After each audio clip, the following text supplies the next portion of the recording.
Ang sarap pala sa feeling, no? Kapag nasa punto ka na ng buhay, na kapag hindi ka inimbitahan, hindi ka na pumupunta.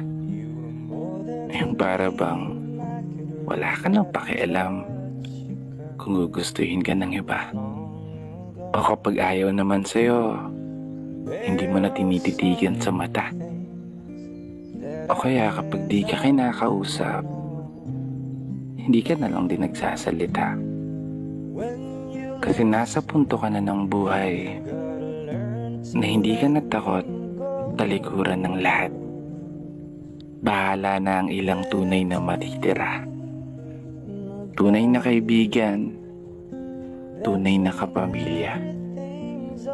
Mga tunay na makakasama mo sa hirap at ginhawa, sa lungkot man o sa tawa. Maraming salamat kung isa ka dan.